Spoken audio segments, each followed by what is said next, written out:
আসসালামু আলাইকুম, সবাই কেমন আছেন? আশা করি সবাই ভালো আছেন। আমি আপনাদের সামনে যে বিষয়টি নিয়ে আলোচনা করব সেই বিষয়টা হলো যে ৫ তারিখের পর থেকে বাংলাদেশে সেই বিষয়টা সবচেয়ে বেশি আলোচনার বিষয়, সবচেয়ে বেশি এই ঘটনাটা অহরহ ঘটতেছে। কিন্তু তার বিচারিক প্রক্রিয়াটা কি? চাঁদাবাজির বিচারিক প্রক্রিয়াটা কি? আপনি থানায় কিভাবে চাঁদাবাজির বিষয়ে মামলা করবেন?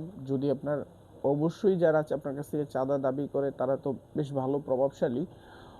তো থানা অনেক সময় প্রভাবের কারণে অথবা অতিরিক্ত প্রেশার, সেই কারণে থানা এই মামলাগুলো, চাঁদাবাজির মামলা না নিতে চাইলে আপনি আদালতে কিভাবে একটা কোর্ট রেজিস্টার অথবা সিআর মামলা করবেন সেই বিষয়ে আলোচনা করব। আলোচনাটা একটু অন্যরকম। আবার এই চাঁদাবাজির মামলাগুলা সর্বশেষ এটার অনেক বেশি শাস্তির কথা বলা হলেও এবং সর্বনিম্ন একটা শাস্তি নির্ধারণ করে দেওয়ার পরেও এই চাঁদাবাজির বিচারটা কিন্তু সাক্ষ্য প্রমাণের মাধ্যমে প্রমাণ করাটা আসলেই কষ্টকর। যেমন একজন ব্যক্তি আপনার কাছ থেকে চাঁদা চেয়েছে, সে তো অবশ্যই প্রভাবশালী। আপনারা জানেন প্রভাবশালী ব্যক্তিদের বিরুদ্ধে সাধারণত যারা সাধারণ সাক্ষী আছে তারা তাদের যে সাক্ষ্যটা, এই সাক্ষ্যটা কিন্তু এই প্রভাবশালী ব্যক্তির এগেইনস্টে আদালতে গিয়ে দেওয়ার মতো আসলে ক্ষমতা নাই। আর চাঁদা সাধারণত খুব সাধারণ মানুষ আরেকটা ব্যক্তির কাছে চাঁদা চায় না। এটা কিন্তু একেবারেই একেবারেই সত্য কথা। তিক্ত কথা হলেও যে পলিটিক্যাল আশ্রয়ে প্রশ্রয়ে অনেক ব্যক্তি বিগত ৫ তারিখের পর থেকে একেবারেই বর্তমান পর্যন্ত মানে রাজনৈতিক ব্যক্তিদের চাঁদাবাজিটাই হয়ে গেছে মূল ইনকামের অংশ। আপনার মামলার কথা বলে চাঁদা দাবি করা, অন্যান্য বিষয়ের কথা বলে চাঁদা দাবি করা, আমাকে এই ক্ষতি করেছো, সেই ক্ষতি করেছো, আমি চাইলে তোমার এটা করে ফেলতে পারবো, ওটা করে ফেলতে পারবো, এই বিষয়গুলো বলেও অনেক সময় চাঁদাবাজি হচ্ছে হচ্ছে এটা একেবারে প্রকৃত সত্য কথা। এখন আপনার বিরুদ্ধে যদি আপনাকে কেউ যদি চাঁদা আপনার কাছে চায়, তখন আপনি কি করবেন? আপনার করণীয়টা কি? দেখেন, বর্তমানে আপনি আপনার কাছে চাঁদা চাওয়ার উপায় হচ্ছে অনেকগুলা। এর ভিতরে প্রথমত আপনাকে ফোন দিয়ে চাঁদা চাবে, দ্বিতীয়ত লোক পাঠিয়ে চাঁদা চাবে, তৃতীয়ত কোনো না কোনো কৌশল করে আপনাকে বাধ্য করবে আপনার কাছ থেকে টাকা নেওয়ার। তো আপনাকে যদি ফোনে কেউ আপনার কাছে চাঁদা চায় তাহলে আপনি সেটা রেকর্ড করে রাখতে পারেন এবং রেকর্ডটা দিয়ে পরবর্তীতে আপনার 2025 সালে একটা আইন সংশোধিত মানে সাক্ষ্য আইন সংশোধিত হয়ে যে ইলেকট্রনিক ডিভাইসের মাধ্যমে যদি কোনো বিষয় রেকর্ড হয়ে থাকে সেটাকে সাক্ষ্য হিসাবে গ্রহণ করা হবে বলা আছে। আর কোনো সাক্ষী লাগবে না, জাস্ট ইলেকট্রনিক ডিভাইসেস যেই আপনার কাছ থেকে টাকাটা চেয়েছে সেই বিষয়ে আপনি ইচ্ছা করলে মামলা করে দিতে পারবেন। আদালতেও করতে পারবেন অথবা থানায় করতে পারবেন। থানায় সাধারণত মামলা না নিলে আদালতে করা উত্তম। এখন হচ্ছে কারো লোক পাঠিয়ে যদি করে অথবা আপনার বাড়ির সামনে যেয়ে যদি করে, আপনি আপনার বাসার আশেপাশে যদি ভিডিও বা ক্যামেরা বা যে কোনোভাবে এই তথ্যটাকে আপনি রেকর্ড করতে পারেন তাহলে অবশ্যই আপনি এটাকে গুরুত্বপূর্ণ উপাদান হিসাবে ব্যবহার করতে পারবেন।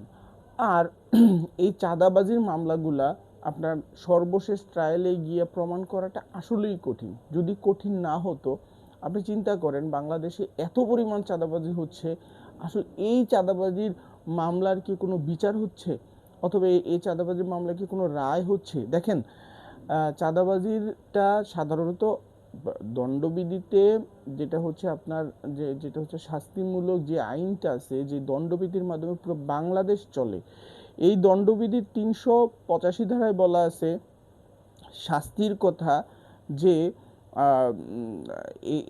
14 বছর পর্যন্ত কারাদণ্ড হতে পারে চাঁদাবাজির, এবং যদি জখম করার ভয়টায় দেখে যে আমি তোমাকে মেরে ফেলবো, এইসব 14 বছর পর্যন্ত হতে পারে এবং পাঁচ বছরের কম হবে না, সর্বোচ্চ 14 বছর পর্যন্ত হতে পারে এবং সর্বনিম্নটাও বলে দিছে যে 5 বছরের কম হবে না এবং অর্থদণ্ড হতে পারে অথবা অর্থদণ্ড সহ কারাদণ্ড উভয়টাই হতে পারে। এখন কথা হচ্ছে যে কিন্তু তারপরেও আপনার চাঁদাবাজির মামলাগুলো কেন তাড়াতাড়ি বিচার হচ্ছে না?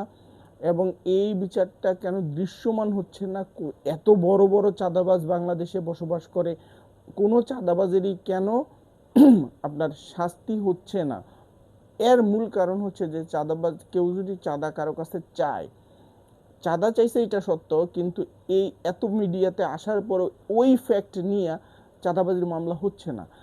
কারণ চাঁদাবাজির মামলাটা না হওয়ার কারণ হচ্ছে এটা ট্রায়ালটা খুবই কষ্টকর, খুবই জটিল একটা বিষয়।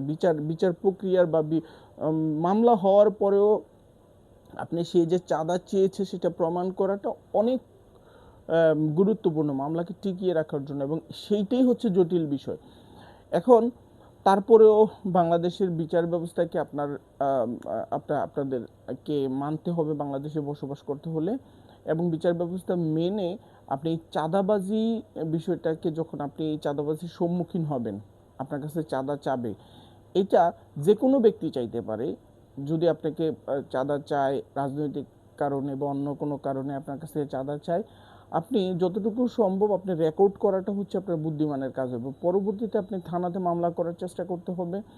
যদি থানা মামলা না নেয় তখন আপনি আদালতে মামলা করবেন, এবং একেবারেই সুনির্দিষ্টভাবে আপনাকে ভয়ভীতি প্রদর্শন করে কোথায়, কোন জায়গায়, কোন স্থানে, কারা এবং কোন ব্যক্তিদের সামনে কারা সাক্ষী ছিল সেই বিষয়টা উল্লেখপূর্বক, তাদের যদি রাজনৈতিক আশ্রয় প্রশ্রয় বা রাজনৈতিক ব্যক্তি হয় তাহলে তাদের রাজনৈতিক ব্যাকগ্রাউন্ডও আপনি বলতে পারেন।